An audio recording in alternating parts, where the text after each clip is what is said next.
Сәлеметсіздер ме, қымбатты оқушылар? Бүгінгі сабақтың тақырыбы Қожа Ахмет Яссауи «Хикметтер» даналық кітабынан үзінді.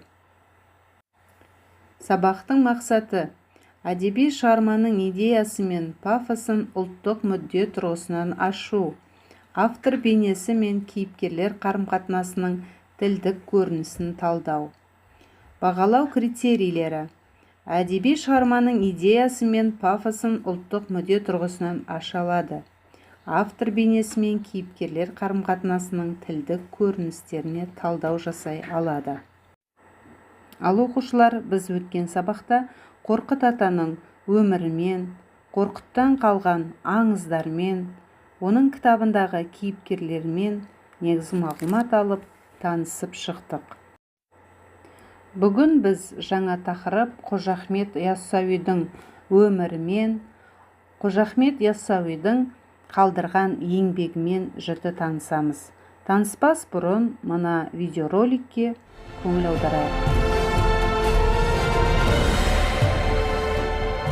Қожа Ахмет Яссауи тек дін жолындағы қайраткер ғана емес, керемет ақын және философ болған. Ол өзін қоршаған болмысты жан-жақты шеберлікпен байқаған. Ол барлығына алаңдады. Пендешілік өмір де, билеушілердің өмірі де, тіптен халық тағдыры да. Дана бола тұра, ол өмірдің барлық қырларына түсіністікпен қарады.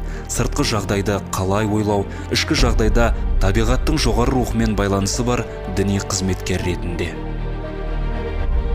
Мен хижра бойынша 437 жылы, яғни 1041 жылы Сайрам қаласында дүниеге келдім.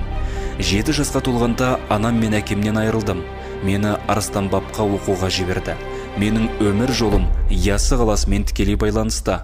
Ол жерге 17 жасымда келдім. Кейіннен Бұқараға барып, сол жерде Хаманадиден дәріс алдым. Сопылықты жетік меңгеріп, Яссыға қайтып оралдым. Бірінші ұстазым Арыстанбаптан алған білімімді жалғастырдым. Бір жылы әруақтар менімен өз күштерін бөлісті. Екінші жылы пайғамбарлар келіп мені байқады. 3 жыл болғанда 41 шейх келіп сауалдың астын алды. 4-ші жылы Тәңір қалаулысы маған құрма жіберді. 5 жыл өткенде белімді бекем буып бойын сұндым. 6 жыл толмай жатып мен адамдардан алшақтадым. 7-ші жылы Арилан қария тауып алды. Қожа Ахмет Яссауи. Балалар, бейне баяннан Ахмет Яссауидің өмірімен қысқаша таныстық. Зергер сөзге құлақ асайық. Ахмет Яссауи тек дін насихаттаушы ғана емес, сонымен бірге ол адам бойындағы ізгі қасиеттерді көкке көтере мадақтаушы, өз оқырманын сабырлы, жомарт, кішіпейіл болуға шақырған ойшыл ақын. Ахмет Яссауидің еңбегін адамды имандылыққа, ізеттілікке жетелейтін күш, айқын бағдарлама деуге болады. Немат Келімбетовтың айтып кеткен деректерінен үзінді. Балалар, Ахмет Яссауи білімпаз, ғалым, ақын, ойшыл, бүкіл түркі жұртының рухани атасы деуге болады. Ахмет Яссауидің 2 ұстазы болған: Арыстанбаб және Қожа Юсуф Хамадани. Ахмет Яссауидің бүгінгі ұрпаққа жеткен көлемді шығармасы Диуани Хикмет, даналық кітабы деп аталады. Бұл шығарма алғаш рет 1878 жылы жеке кітап болып басылып шығады. Яссауидің кітабын тақырыбы жағынан 2 топқа жіктеліп қарастыруға болады. Бірінші, сопылық ілімнің мазмұнын өлең түрінде жырлаған хикметтер тобы.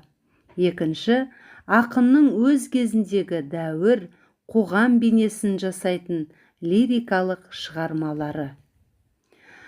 Ахмет Яссауидің хикметтерінің мәні философияның өзегі адам. Адам кемелдікке жету үшін қажетті білімді игеру керек. Көрдіңдер ме балалар? адамға ең бір қажет білім екенін баса айтып кетті. Диуани хикмет кітабы әрбір адамды имандылыққа, ізеттілікке, адамгершілікке бағыттайтын тәрбиелік мәні аса зор еңбек болып табылады. Ал балалар, мына жерде сендер өздеріне өте белгілі, танымал Қожа Ахмет Яссауи кесенесінің бейнесін көріп отырсыңдар. Бұл кесене Түркістан қаласында орналасқан.